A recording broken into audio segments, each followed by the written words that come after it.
Youth Shades, September 2016, www.youthshades.com. Authors and Youth Shades 2016, all rights reserved. Content therein have been published with permission of the authors. No part of this publication may be reproduced in any form without the written consent of the Youth Shades and the respective authors. Connect with us on social media: Facebook Youth Shades, Twitter at Youth Shades Mac, YouTube Youth Shades. Team: Chief Editor Yarikponobasi Adams, Poetry Editor Akin Simoye Samuel Omoniyi, Fiction Editor Kate Job Water, Non-Fiction Editor Eric and Morris, Staff Writer Chim Uguru, Graphic Designer / Video Editor Samuel Odiahi, Columnist Hannah, Audio Presenter Margaret Eshet. Table of Content: Editorial Poetry Octobias Obie, South Africa, World Builders. Amos Joshua, Nigeria, The Beast. Octobias Obie, South Africa, On Albinos. Chatterbox, South Africa, My Reverence. Karen King, UK, New Beginnings. Monsif Biral, Morocco, Hello World. Martins Ekong, Nigeria, Once We Were Blacks. Rosie Roses, South Africa, If Only I Could Kill a World. Kukogo Iresiri Samson, Nigeria, Don't Look for God. Rosie Roses, South Africa, Mirror, Mirror. Stories: Ndianabasi Ekong, Nigeria, Behind the Scene, Rose Akpabio, Nigeria, Golden Veil, Part 1. Mercy Solomon, Nigeria, The Unborn, Part 1. Arts and Skills. Articles: Look Inwardly, Hannah. A Mother's Advice, Dashara Naik, India. Some Men of God and Their Relationship with the Poor, Charles Fordjoa, Ghana. Call for submission. Editorial: Arts, Writing, Writings. Our world is rapidly changing. New discoveries and technological advancements making the world a global village. Amidst these changes are certain chains which circle men against nature and the media against the future. The advancement adversely welcomed. Technology brings with it its own world, and no one seems to be lonely, but everyone is becoming lonelier with the retrogressive level of interrelation between humans and the immediate environment. A thirst seems not treated, a need not met. Man's insatiability pushes him where he finds himself today. These are turbulent times, no doubt. We wake up the die in them to fresh, stranchy realities of our world.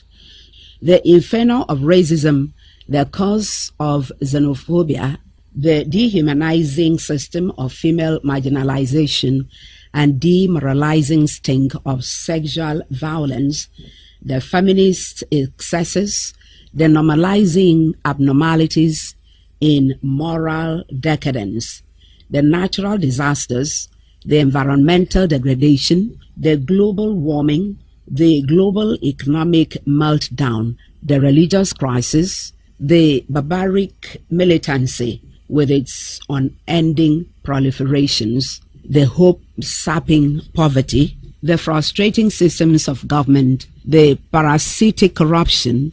Indeed, there is no easy end to the list, which now seems the universe is plotting one day, one trouble. Now every man battles the fear of the unknown as uncertainties stare in every next second awaiting man. Of these odd realities, if one screams alone, he hears it. Should another be around to hear that one scream, only that one shall hear it. Worse, if that one screams of problems that make him scream, of what use then cries he when his cry but promotes the same cause that makes him cry? Our world needs urgent pills to heal these right things. In the wake of these realities, keeping quiet is a grave disaster to the universe. Moreover, that would be adding to the list another bane. Echoing the system of desired system appears to be a resolution. We shall shout it till their deaf ears hear it, and their furrowed hearts accept it. How shall this be done? Art. Art seems to have ample veritable pills to heal our world. The days of art for art long gone. It is the reign of art for function's sake. Plato banished writers from his republic because the society was one of tranquility and the writers had nothing to write, which to Plato was a right thing. They wrote for art's sake. The artistic undertone of art, appraisal art. Should Plato be alive today, he will retract his statement about art. For today, the world is crowded with writers who have writings that put right things right. The voices of Plato, Aristotle, Socrates, and Longinus of the classical times, William Shakespeare of the English Renaissance, John Donne of the metaphysical period, Mary Wollstonecraft of the British feminism, Frederick Douglass of the abolitionist movement, Leopold Sédar Senghor of Senegal, Simone de Beauvoir of the feminist movement, Chinua Achebe of Nigeria, Ngugiwa Thiong'o of Kenya, Ayikwe Ama of Ghana, Dennis Brutus of South Africa cannot be forgotten for their prints through writing writings against right things. Away from writings, art has produced paintings, designs, and creations that have influenced the people. Art is known for its power to influence, instigate, compel, and change perspectives. Some paintings could be so emotional. These are turbulent times, and people are voicing artistically from different spheres of the world. However, it seems the ancient cocks are still the ones crowing. The younger artists seem not heard. The old, who have got convenient platforms for themselves, seem to have the audience, whereas the younger generations are plighted with new plights, alienated to the oldies. The reason for the birth of this platform, Youth Shades Online Magazine, one poised to provide the young writers to access the world audience their messages are meant for, an opportunity to be heard. All that fortune at no cost at all. Youth Shades Online Magazine has come to stay by working with great minds and you, our ardent reader. It is our maiden edition, yet we already see the world not able to exhaust our treasury. We are stopping at nothing to dispense rightly and timely pills our world needs, having at heart its different shades. Good looking out for you. Welcome to our world. Be our guests. It promises to be a life-changing adventure. Artist Italy Koza, South Africa. Octobias Obie, South Africa. World Builders. They say the girl's place is the kitchen, and her slim arms the family must serve. The boys we watch go to school every morning in special shirts and shoes. They say we are good for nothing. Sometimes we receive spits for our sweat in the kitchen. To us, they say school is taboo, but not for men. They are the builders of this world. Artists Odey Nyamakea, Ghana. Amos Joshua, Nigeria. The Beast. Anger, a purge, a poisonous vermin, fostered by selfish urge, sheltered by pride. Epimetheously, it raises hands and lays curses, rather than calm the grudge by walking away. He stood right there as though grotted, his hands shaking, his body trembling. He had started to go numb. Did I really do this? Before him, a motionless body on the floor in accusing blood. The little kids were crying, "Daddy, what have you done? Mommy, wake up! Mommy, Daddy has muted." Daddy had become a stammerer. "Daddy, wake Mommy up." Their accusing voices called. Neighbors came in a rush. He stood still to the spot, wishing it were all a dream. The Beast had won again. Another broken home, broken dream. Restlessly searching is he. I hope he doesn't find you. Artists Odey Nyamakea, Ghana. Octobia's Obie, South Africa, on albinos. We watched their love grow from the core of their hearts. They were like finger and nail. They were on every lips. A love like theirs tied the love seen in movies. Friends wished wishes of jealousy, yet they shone still. One day, a child was born. A child that brought hatred. A gift from God caused strife. It ends, they parted ways. The child's differently skinned. For his skin, their love sank. Don't we say God created us all? Why hate we, the albinos? Photographer Henry Victor, Canada. Chatterbox, South Africa. My reverence, when will you lighten up Africa, so this image you may see clear, that while you turn a blind eye, another soul this hour dies. At groceries with pistols snared, they slit humans to fend for supper. Wake up to this clarion, Africa. You're a corpse, yet breathing, two bulging open eyes, sleeping. You're glued while the earth is shifting, watching your portion stalled, getting stained with fertile blood. Teenage suicide increasing like flood, teenage pregnancy and fraud. Rebels think they are different. They say facts are half true and life's not an asset because we have it too.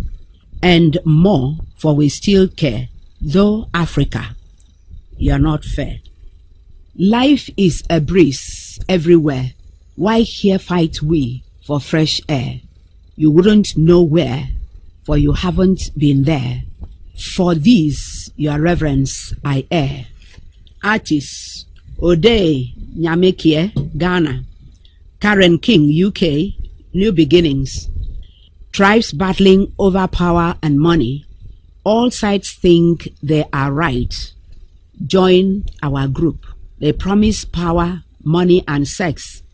Just what lost young men want. Innocent people suffer. Starving, thirsty, cold, no fuel, dark daylights. Innocent people suffer. More unrest, drought of smiles, more deaths. Innocent people suffer. All lost in themselves. No guidelines. Who is the enemy? Where is refuge? Innocent people suffer. Against the mystic's words, the fighting, the error, the death, his peace persists in ever-increasing plights. Innocent people suffer. Oh, that the powers be powerful to save while there is breath, or shall all yet be clouded be by the bedeviling seed? How long shall it rain? Innocent people suffer. We seek the maze's root. From this tunnel be free, reshuffling course. New beginnings are needed. Let all again be babies, so no innocent people suffer. Photographer Henry Victor, Canada. Monsif Biral, Morocco. Hello world. The birthplace, it was like kissing life. Hello world, glad to be here. Looking to the life, it's looking so beautiful, as if I will live so long. Hello world, I'm here for many reasons. Not for death, but for life. Not pains to offload. I'm glad to be here and to be one of the world's all. To love all with no sight of religious fences or the hard shell of race, smiling as I go, in heart and mind one. Photographer Karen King, UK. Artists Ode Nyamenkie, Ghana. Martins Ekong, Nigeria. Once we were blacks. Once we were blacks and brazen, like moon peeping into night's shrines, with soft songs of love dropping from the leaves of guava tree. Once we were blacks and broad, with white laps like the Congo River, swaying to the rhythm of palms, and our chests mounded cliffs. Once we were blacks and bold, with hopes climbing the Kilimanjaro, reaching for the orgasm of its tip to pluck fruits for our lingering hunger. Once we were blacks and beautiful, before black became darkness, dressed in fear and evil that chase our eyes and souls.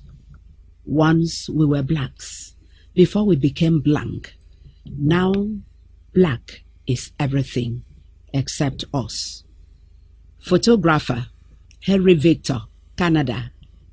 Rosy Roses, South Africa. If only I could kill a word. Hate. If you didn't exist, there would be huge peace and harmony. Hate.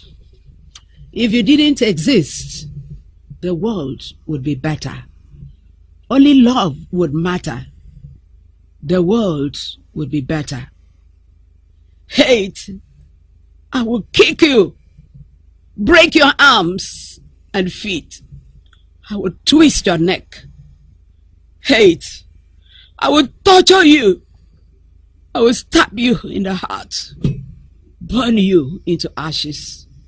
All and more I shall do, not for the death you will die, but to give you a second life to learn and be loved.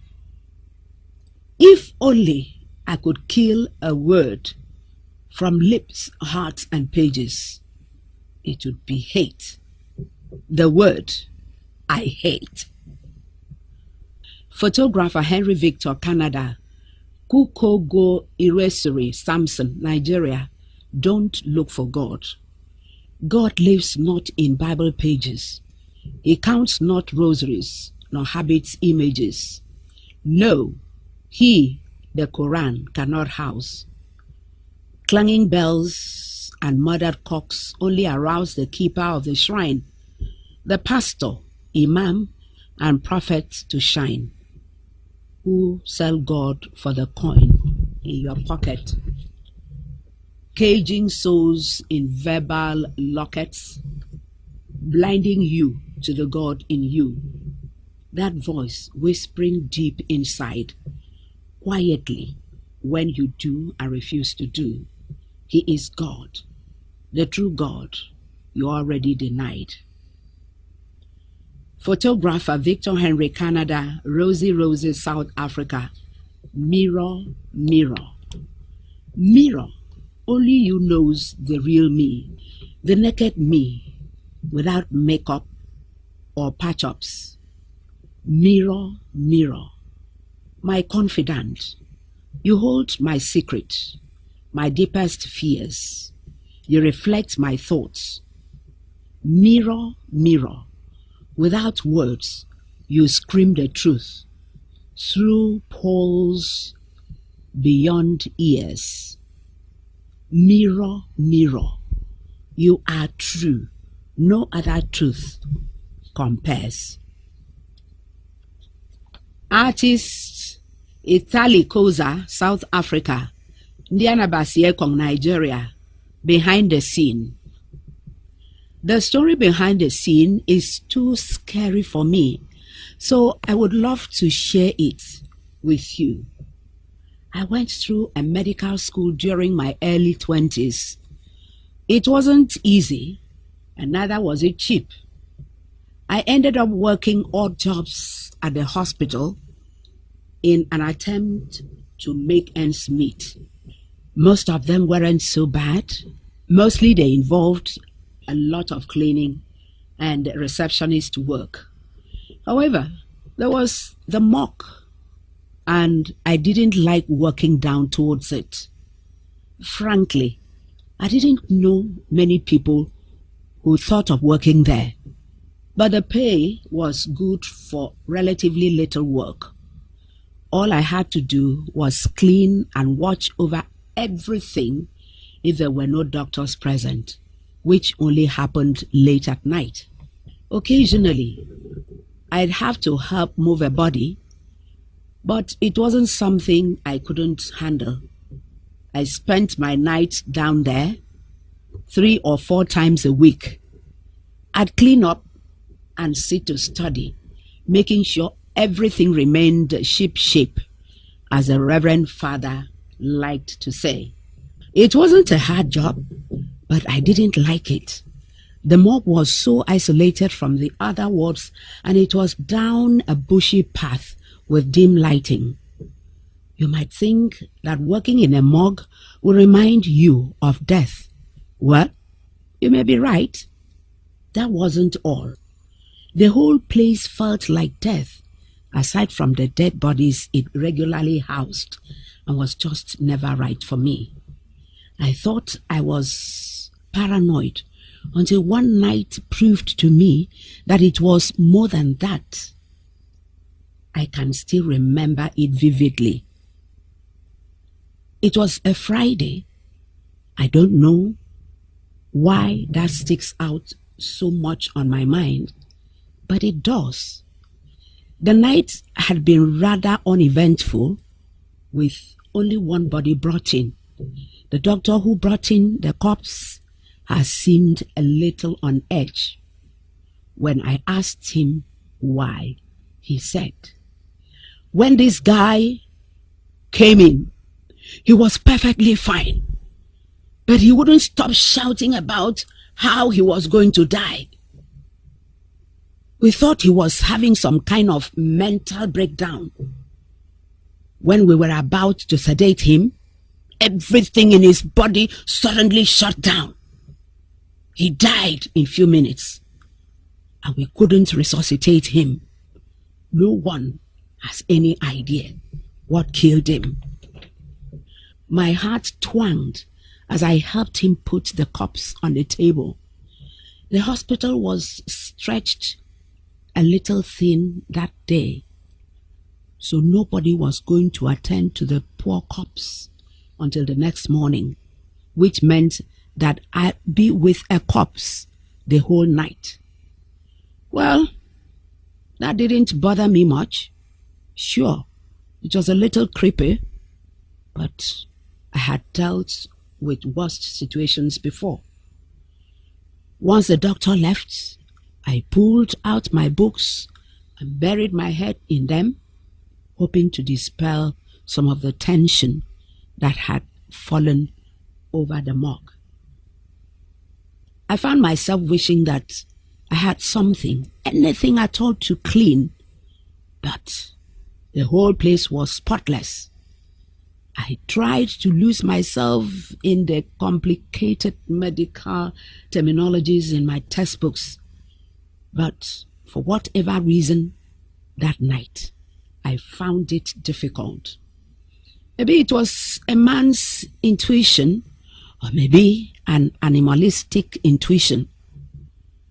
Either way, I could sense that something strange was going to happen in that morgue.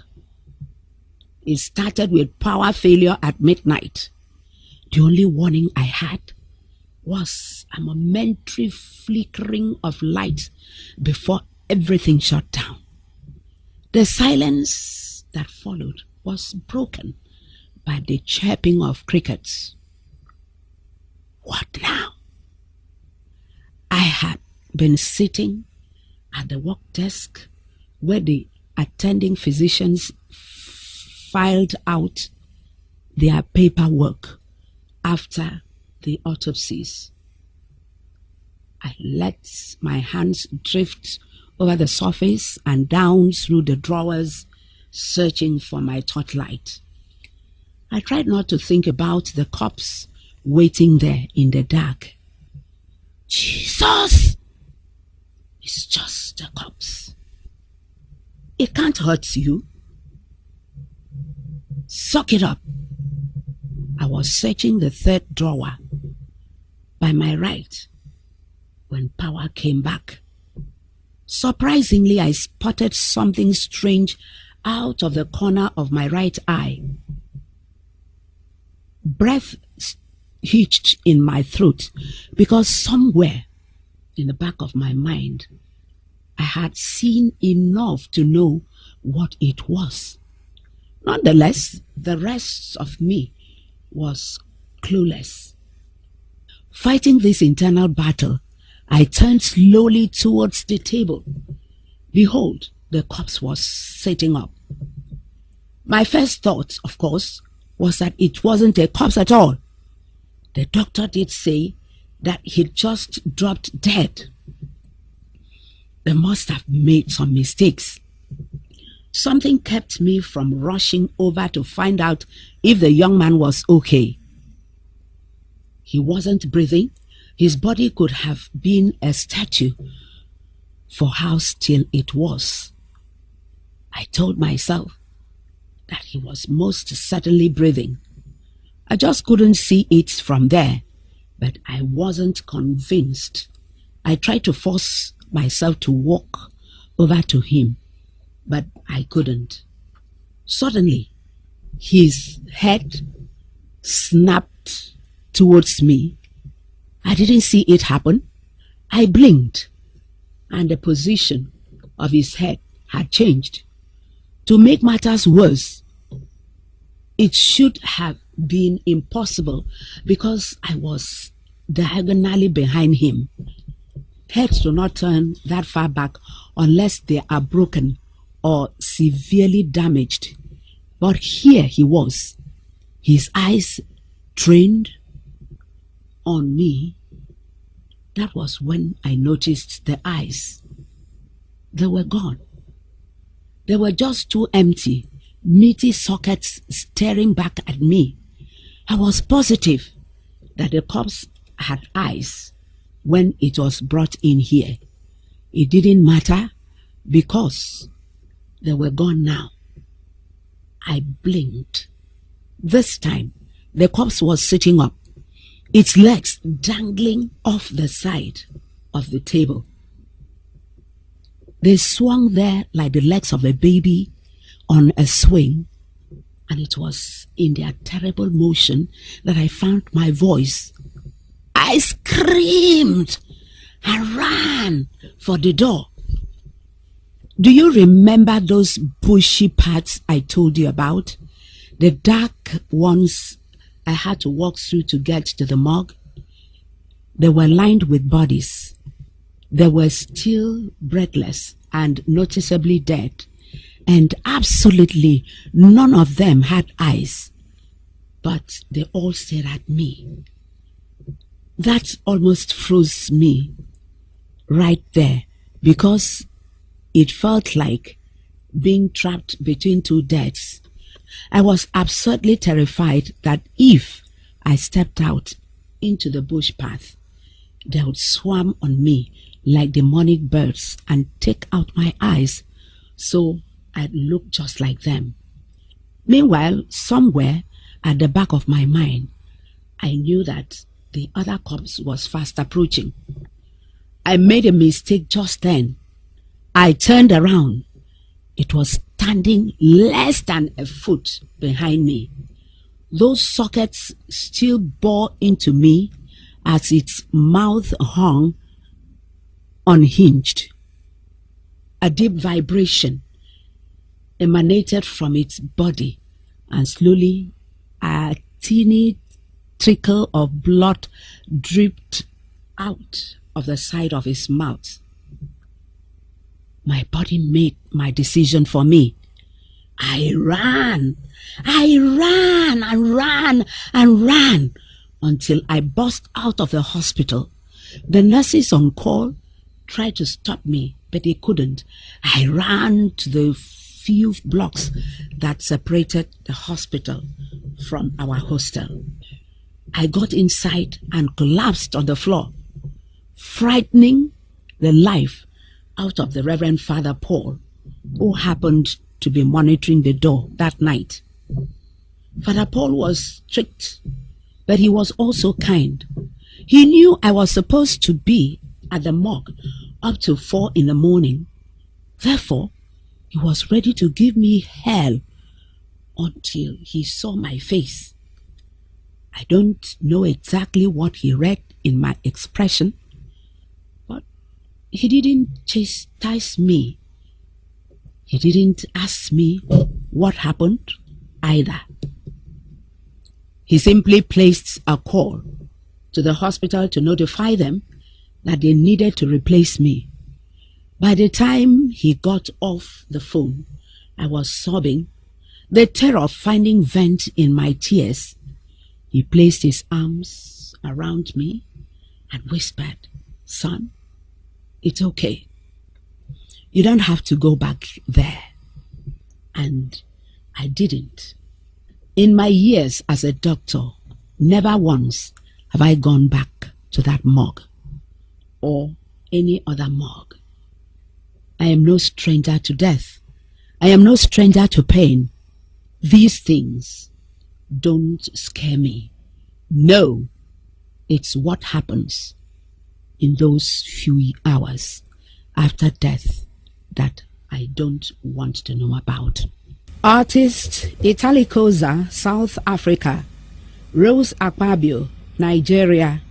Golden Vale, Part 1, California, USA. I sat in the library for hours studying intently. I had to pass this exam in order to practice as a professional here. I wasn't only glad that my financial situation was going to change, but coming here was an escape from memories that were permanently trapped in my brain. Each night I heard the voices, I saw the flash of pain on their little faces, and the angry glare of our afflictors urging us to be strong. You may wonder why I am not particularly concerned about my family. Well, they betrayed me, especially my own mother. Ruka Salatu smiled at the picture she held as she recalled her childhood with her younger sister and mischief maker. Oh, how fast kids grow. Umaima had grown into a beautiful woman. She shuddered as the trapped memories returned. She remembered everything vividly. It all started when she was just a blossoming teenager. She didn't know she was a woman and had to be made one. She had to find a way to bring her sister Umaima over to the States. This was why she studied so hard. in order to create a perfect life here for both of them. Her heart squeezed when she stared at the picture again, and tears slipped from her eyes. Duku, Nigeria. Umaima, the woman called. She was tired of the girl's lazy attitude. She hardly stayed home to do chores, but she was always studying with her friends. She feared for her daughter, who was fast becoming wild, an untamed rabbit. This had worried her for some time now, since she spotted Umaima with a young boy. When she confronted Umaima, she claimed he was just a friend. The woman shook her head disapprovingly. Allah forbids I raise an infidel. The woman jerked out of her thoughts. Mamatu, I fear for Yumi. The older woman shook her head as she took a seat near the hearth to warm herself from the fearless harmattan. She chewed bits of cola and spat them into the fire. I understand your fears. I warned you earlier, but you never listened to me. You felt you were wiser. The grey hairs on my head have proved you wrong once again. The woman smirked. Her daughter had failed her once. She would not give her the opportunity to do that again. Mamatu, but you cannot blame me. I am a widow just as you are. How do I tame stubborn children? Expecting sympathy, Mamatu rose to add more logs to the fire. I raised you, Aishat. I raised you alone with my iron fist. I never failed Allah in my duties as a mother. But by God, you raise infidels, unchaste women, not pure. They need to be sanctified. She rubbed her forehead and picked up her kettle for prayers. You failed me once, you won't again. As the older woman took slow steps towards the mosque, Aishat recalled what happened some years back. It was not that she was against her tradition, as she had passed through the rites, but it hurt her as she heard the cries of little Roka. She cried as she understood the pains, and she felt the pains too. However, Mamatu was right. Umaima had to be tamed. Roka had eloped weeks later with one of our boyfriends and was nowhere to be found. People scorned their family and mocked them for raising such a wayward girl who ran off with a man after her sanctification ritual. When will the Dasra hold? Umaima inquired from the trio, who had just returned from evening lessons at school. I hear ending of this month, Iman replied. Do you guys really have to go through all that? Umaima sighed as she explained to Jennifer, her other friend, about the ritual of sanctification. She had heard it was a girl's most beautiful experience, where she would dance around in a beaded gown and boys would cheer loudly.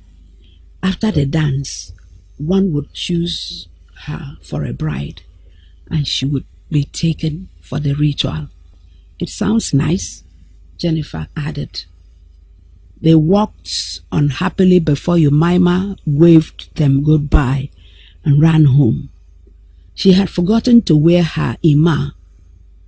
She knew that would bring rounds of chastising from her mother and sneers from Mamatu. But she wasn't moved by that. She was more worried about other things.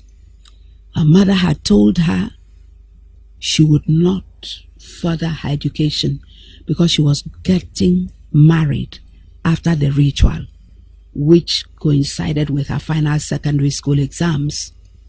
She sighed as she felt the pain of bearing this alone. She missed Ruka, her elder sister, who had taught her to be a dreamer regardless of her gender. But Ruka had eloped with a man, which left her very confused. As a result, she didn't know the right path to follow. Le le le le le! Mamatu screamed. Umaima quickly rushed inside as the woman had spotted her bare head. Kazomana, you can hide from me, but not Allah, whom we worship. You, my grandchild, is really becoming an infidel. Umaima came out slowly from the house and knelt before Mamatu. Aishat, the old woman screamed atop her voice. Yumi, where is your head cover? Did you go out this way? Umaima bowed her head silently as she was being rebuked. By God, I have to meet the town chiefs. The Dasra has to be arranged faster before you become like Rukaya. Umaima burst into tears as she remembered fond memories of her only sister and sibling. Mamatu, you didn't have to bring her into this. I promised to be of good behavior till the ritual is over. The old woman ignored her and departed. The next few days before the Dasra ritual were not easy for Umaima. She wasn't allowed to leave the house for days. All what occupied her thoughts were the notes piled up for her.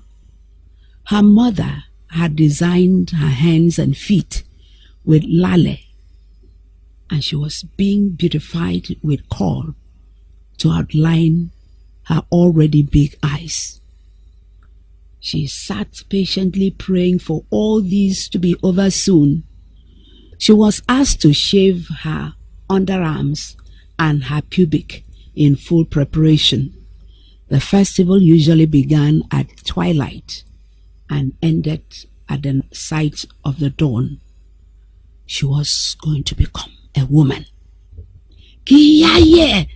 She screamed as she awoke. The dreams were getting worse each day. They were almost real. Ruka cried as she rolled back under the blankets. She dreamed of that dreaded festival each night and remembered how they had lied to her. She thought the Dasra was for choosing of brides alone, but a darker secret lay at midnight. She now understood the full meaning of Dasra in their fuller dialect, to cut or cutting. She shivered as she remembered the way the knife had glistened under the moonlight and how it tore her skin between her legs. It felt like she was bleeding anew. She felt her face, but they were just tears from a broken woman.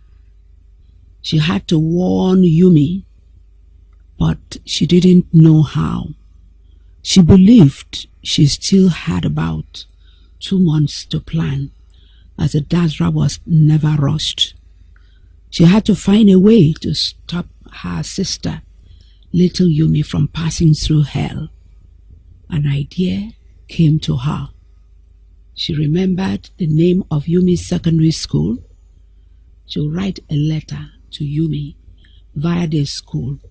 However, what she didn't see were the drum beats that had already called out people from their homes. She also failed to see the rising of smoke from the fire and the knives that were again sharpened for the cutting. To be continued. Artist Odei Nyamekie, Ghana. Mercy Solomon, Nigeria, The Unborn, Part 1. Meg, I am in the doctor's office looking pale and visibly shaken. I am having second thoughts about this. Why am I here? It was a Thursday afternoon when I found out I was pregnant. I had finally mustered up boldness to visit a pharmacy after weeks of counting my menstrual cycle over and over again. I had not seen my period in a month and 7 days. I had browsed on the early signs of pregnancy, and they clearly matched what I was going through: tender and swollen breast, dizziness. The pharmacist tells me to pee on the pregnancy stick. This is supposed to detect the level of HCG, a hormone that is high during pregnancy in the body. The test shows positive. This wasn't the best of news. Hell, this was terrible news even. I am a second-year law student at the University of Uyo and 22 years old. I am a beneficiary of the Shell Petroleum Development Company scholarship, as my community, Bonny, is one of the oil-rich communities in Rivers State. I am dating a 400-level student in the Department of Civil Engineering. His name is Toby. My love for him is something else. He is always there for me, as I have no real female friends. He listens to my woes on troubled days and knows just what to say to ease the pain. Sex was not part of the plan when I started dating Toby. We agreed on this, but as time went on, the level of our proximity drew increasingly close and lost sighting.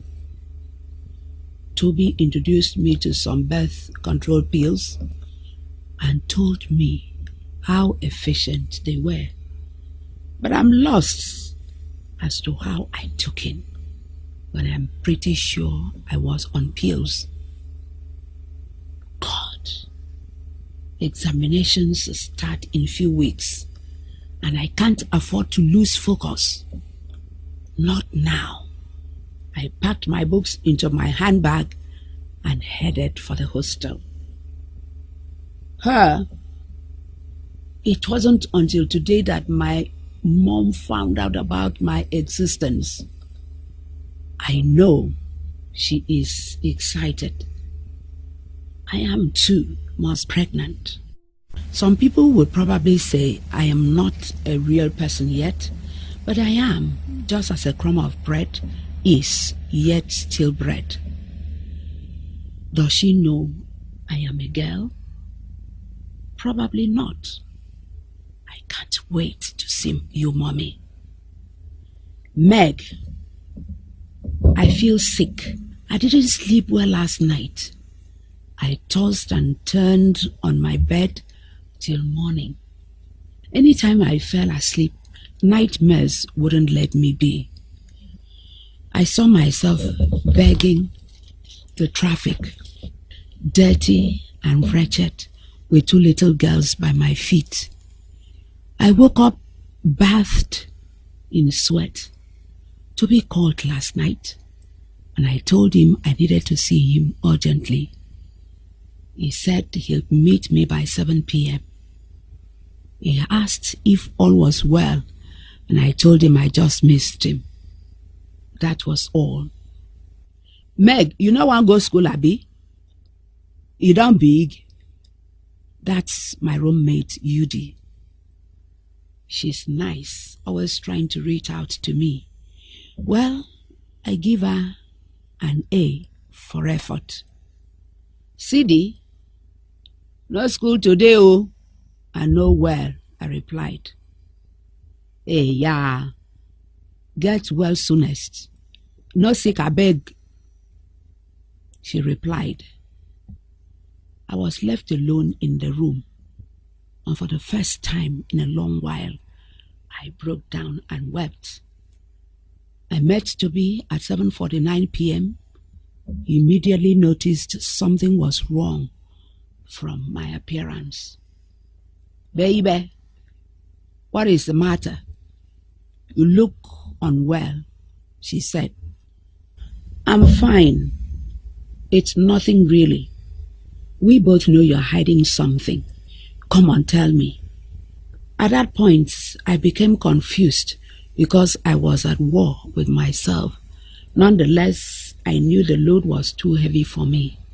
I had to let loose. After all, what could go wrong? I had my favorite person in the world by my side. I am pregnant. I managed to utter amidst sobs. She pulled me closer and hugged me tight. How sure are you? He asked. I went for a test yesterday and it was confirmed, I answered. He sat for a while in silence. So when are you going to do something about it? He stammered while stroking my hair with his left hand. I slowly raised my head from his shoulders. What do you mean? Baby? He said with a sigh. We are both at a crucial point in our lives. We cannot afford to let this thing set us back. Think about us, our education. Think, Toby. Think. This is a living person who is not fully developed. He cut in angrily. Stop being sentimental here. If you are not planning on doing anything about it, then I am sorry, baby. Count me out. I couldn't believe my ears. Oh well, seeing you was obviously a waste of time. How did I ever think I could rely on you? I walked away to the hostel in tears, to the amazement of passers-by. I am growing a bit every day. I can't wait for my arms and legs to begin taking shape. I know I will have to wait a long time before those little legs will lead me to my father's embrace, or those little arms will help out my mommy in the kitchen. I don't mind waiting. To be continued. Photographer Victor Henry Canada. The Parcel. Illustration by Chevlyn Pierre and Chevlyn Illustration. Story by Chim Uguru. Awena's excitement tapered off as they approached the cabin that was to be her new home. Her new mistress seemed anything but pleased to have her, and as her late father's friend Mr. Duda left, the little girl was uncertain of what lay ahead for her. After a tour of the compound, Awena was shown to her sleeping area, a neglected outbuilding that housed old property and was so dark and musty smelling that the thought of spending the night there terrified her. Worse still, she could make out the sounds and movements of rats on the floor.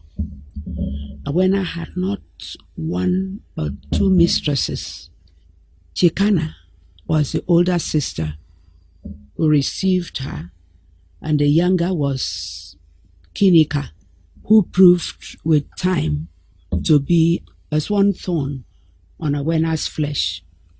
When she had friends over, one of her ways of entertaining them was to make a mess of Awena's work and have her repeat it. Kinika knew there was no one to oppose her, so she seized every opportunity to frustrate the girl. The work to be done was enormous, evidence that none of the sisters had a domestic bone in her. Not when Chikana got on an nauseated look at the sight of dirty dishes, and Kinika was more interested in beautifying herself and enjoying the attention of the opposite sex. At the end of our first day, which was already a few hours into the next day, Awena was so exhausted that she didn't mind the condition of her sleeping area, provided she could lay her head down and get some sleep. But barely 2 hours later, the kick of Kinika's foot jolted her out of sleep, and she listened drowsily as a sparingly clad Kinika dished out orders on the day's chores. As Awena made the round trips of fetching water from a tap a few streets away, she thought of how different city life was from what she had imagined. Mr. Duda had said it would be just like a holiday. What a laugh.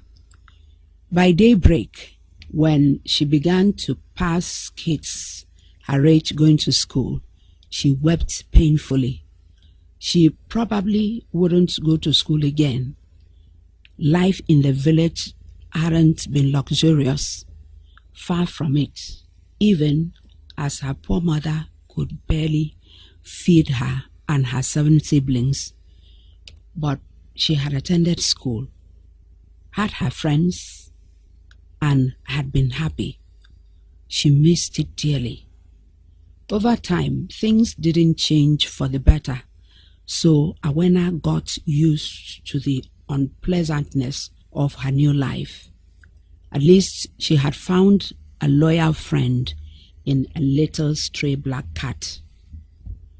However, the way Jumenu, their next-door neighbor, who Awena had learned was Miss Chikana's fiancé, usually snuck in to meet Miss Kinika, was something Awena thought her older mistress should know. But Chikana, in her usual indifferent manner, would not give her audience as she left the house one morning. Later that afternoon, Awena mistakenly backed in on Kinika and Jumenu in their unholy act, and Kinika gave her a thorough beating, in the process spilling the water the girl had fetched all over the floor, while Jumenu took out his frustration on the cat that was Awena's companion. Chikana returned in the evening, and inflamed by the sight of the messy house, as well as the lies Kinika and Jumenu had fabricated against Awena, stormed to the outbuilding where Awena was nursing her pain to beat the girl some more. As the angry footsteps neared, Awena remembered her mother's words, "You are special, Awena." She had never understood what she could really do with some special miracle right about now. Instantly, a blinding light exploded in their faces, and out of it stepped a radiant and beautiful woman, whose identity they quickly realized: the goddess of fortune. It was too late when they made sense of it all, that they had all along lived with the goddess of fortune hidden in a poor little girl, that by mistreating Awena they had missed out on their blessings, and that by implication of the goddess' unhappy departure they would soon be plucked into abject penury. The next day, Mr. Duda and Awena were at another home in another country. This family seemed nice, and the goddess of fortune watched to see if it would be there to receive her parcel. But who knew? Time would tell. There's a benefit that's a parcel attached to every act of kindness shown to even those who may not be in the position to repay. Artist Gintali Victor, Canada. Photographer Victor Etekamba. Photographer Victor Etekamba. Photographer Victor Etekamba. Photographer Victor Etekamba. Photographer Victor Etekamba. Inspiration with Hannah. www.inspirationwithhannah.com. Look inwardly. I have an older friend with whom I attend school. She took a liking to me. I guess I could say I found favor in her sight. She is one whom God has blessed a lot, and she gives me presents. At first, I had asked myself, does anything about me say I need these gifts? Later came to the conclusion that I am a giver, so I am bound to receive. I also began to reciprocate in my own little way. 2 weeks ago, we were in class and my friend was using her phone while we were being taught. She has always done it, but at a periphery level. Our teacher asked her to please put the phone down, but she didn't listen. Thereafter, the teacher asked her to either go out of the class or switch off her phone.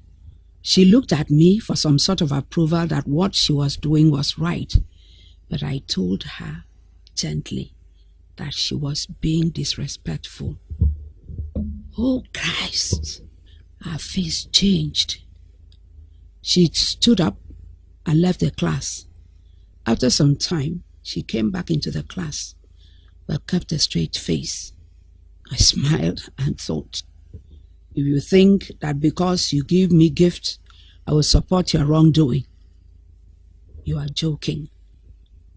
She came to me after class to explain the call was important. I gently told her I understood, but she should receive it outside next time. Do you support evil over good because you feel the person that speaks good is not rich enough? So whatever they say is not relevant? You look down on people because you feel they have not achieved as much as you have? This is common amongst the youths. 2 of your friends have a disagreement, but you support the one at fault over the one who hasn't done anything wrong. I will tell you the truth. If this does not have an impact on you, it will on your children. Be careful how you treat people. Be careful what and who you support. Do not allow people's status, orientation, or religious beliefs make you support them when they have done wrong. Let us make this world a better place, and it starts from you and me. Photographer Victor Etekamba. Dashrath Naik, India, mother to daughter on Valentine's Day. Don't insist, my love, to go alone, or your fortified land and precious treasures may be explored and plundered forcibly by flesh-mongers who are hungrier than wolves and hyenas waiting for their praise. Don't insist on playing your passion. Have more patience. Be sensible, because feelings and emotions are not enough. Let the bud first take its full form. Be careful when meeting friends outside home, because intentionally your tender bosom may be snatched by vultures leading to bleeding and trauma. Remember, dear, you are growing up. Stay away from cheats who are good at betraying innocence. Too much acquaintance may ruin you. Let wisdom be your companion and be reminded that relationship is only a privilege. Wayward adolescents get spoiled and they lament when they realize the truth. I mean, they beat nothing less in what the youths call game. Advice and warnings may seem rude and taste bitter to you because you crave the luxury of free movements at your sweet will and whim. It's very obvious, my dear, that this is infatuation. Don't insist on flying by the suggestion of your hormones. Freedom without moral disciplines is not always for one's good. Do not misunderstand me. Protector I am. Your safety and dignity is my priority, nothing else. Photographer Victor Etekamba, Charles Fordjour, Ghana. Some men of God and their relationship with the poor. A Ghanaian proverb says, if a child has a wound on his leg and you treat it with warm water, it is painful, but when you leave the child because of the pain, the leg gets bad. As Skoda in his music said, today the sheep is being slain by the shepherd. The shepherd, instead of feeding the sheep, has rather turned around killing them for food. Jesus said he knows his sheep and that as a result of being the shepherd, he laid down his life for the sheep.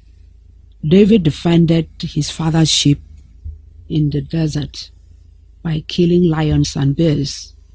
It is rather unfortunate that the reverse is the case in this era, as some men of God have taken the advantage of members' ignorance and are killing them spiritually.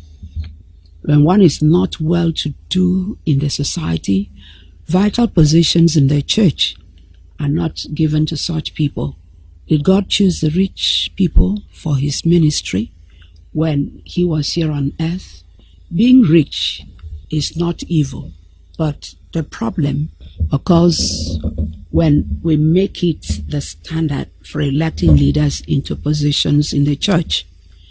During the days of the apostles, leaders were selected based on the presence of the Holy Spirit in their lives and honorable behavior.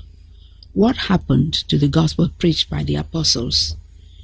In churches, some men of God have ill relationships with the poor. When a rich person falls sick and calls for the pastor leaves whatever he is doing and visits. Upon arrival, he prays for him and of course visits regularly until he gets better. When a poor person falls sick, he also calls the same man of God.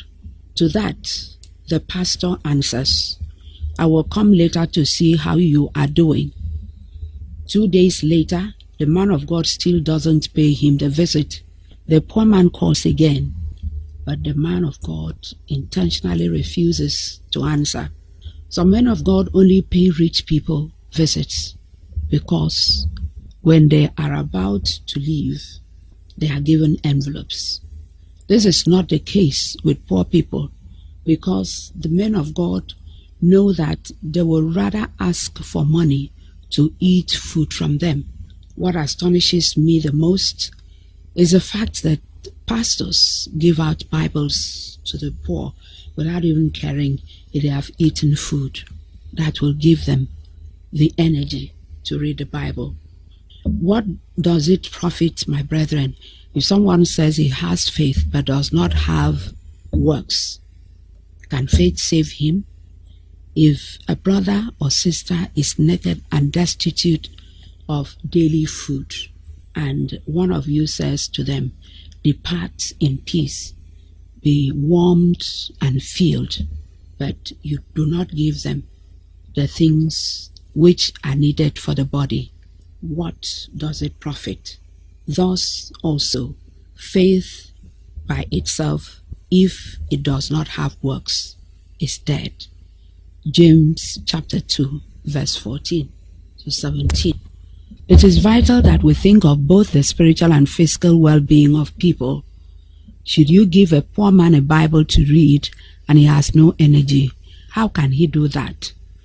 Jesus, after seeing the crowd, he had compassion on them, for they wandered as people without a leader. He fed them.